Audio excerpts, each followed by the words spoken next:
ममता बनर्जी क्या करेंगी? राहुल गांधी, तब तो नेता राहुल गांधी रहेंगे, तब तो उनका पूरा भविष्य मतलब अपने आप में उन्हीं के अंडर में करना है। कोई बाद में कभी सरकार 20 साल बाद बनेगी, तब तो अभी तो उनकी 71 तो हो चुकी उम्र, तो उसके बाद कुछ उनको मिलेगा, तब तो कुछ मिलने का चांस नहीं है। केंद्र में आने की बात नहीं है।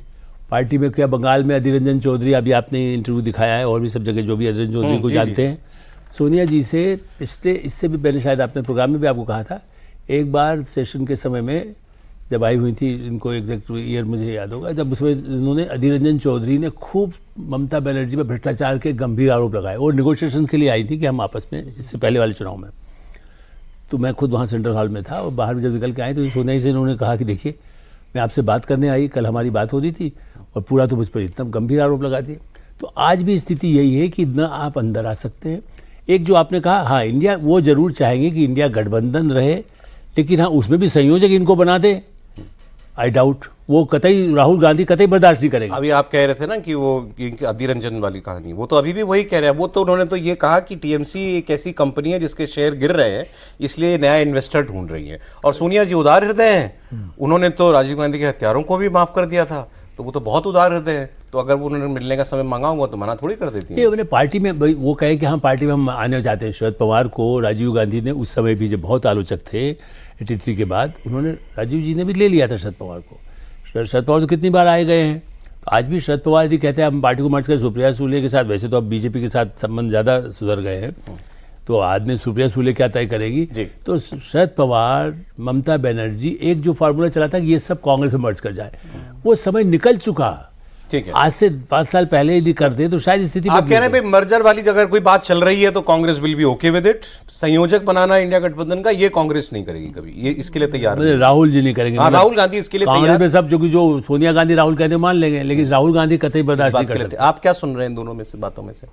और जैसे आज की मुलाकात को अगर सौरभ देखें तो एकदम से ये समझ में आ रहा है कि लगभग 5 साल बाद ये मुलाकात हुई है। और ये ममता बनर्जी ने जो चोट सोनिया गांधी को दी थी 2012 में, जब अचानक उन्होंने यूपीए सरकार से समर्थन वापस ले लिया था, उसको कांग्रेस पार्टी ने एकदम धोखा के तौर पर देखा था। धोखा के तौर पर इस लिहाज से सौरभ कि 2011 के इलेक्शन को अगर आप देखें, बंगाल के विधानसभा चुनाव को, तो वो पूरी तरह से कांग्रेस पार्टी द्वारा स्पॉन्सर्ड था। ममता बनर्जी की जो भी ताकत थी, जैसे उनके जो संसाधन उसमें इस्तेमाल होते थे, कैंपेन वगैरह के लिए हेलीकॉप्टर वगैरह देना, चुनाव आयोग को लेकर जो समस्याएं होती थी, वहाँ से सेंट्रल फोर्सेज किस प्रकार का डिप्लॉयमेंट किया जाना है, क्योंकि तब लेफ्ट का एकदम से गढ़ था, उसको खत्म करना था ममता बनर्जी को। तो केंद्र सरकार के मदद की जरूरत थी, कांग्रेस पार्टी ने भरपूर मदद की। कांग्रेस चुनाव लड़वा रही थी एक तरीके से पूरी तरह से आगे करके, और चुनाव लड़वा रही थी। और उसके बाद उन्होंने 12 में सपोर्ट ले लिया, सपोर्ट वापस ले लिया और कुछ इश्यूज बताए कि महंगाई और ये इस तरह के इश्यूज पे।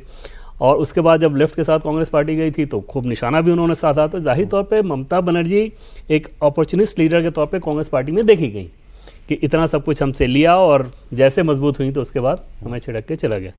अब सोनिया गांधी से वही आप कह सकते हैं कि एक तरह से भरोसा, विश्वास कायम हो, उसको करने की कोशिश करी। लेकिन सौरभ, जो बात आपने कही, वाकई ऐसा नहीं था कि राहुल गांधी दिल्ली में नहीं थे। मान लीजिए 1 मिनट के लिए कि दिल्ली में नहीं भी होते, दिल्ली में हैं, ये जहाँ मुलाकात हो रही है वहाँ से कुछ किलोमीटर की दूरी पर इंदिरा भवन है, जहाँ कांग्रेस पार्टी का दफ्तर है, वहाँ अपने कार्यकर्ताओं के नेताओं के साथ वो एक बैठक कर रहे हैं। यहाँ नहीं थे और इस बैठक में नहीं थे। अब सोनिया गांधी कांग्रेस पार्टी तो नहीं चलाती, तो राहुल गांधी ही चला रहे हैं।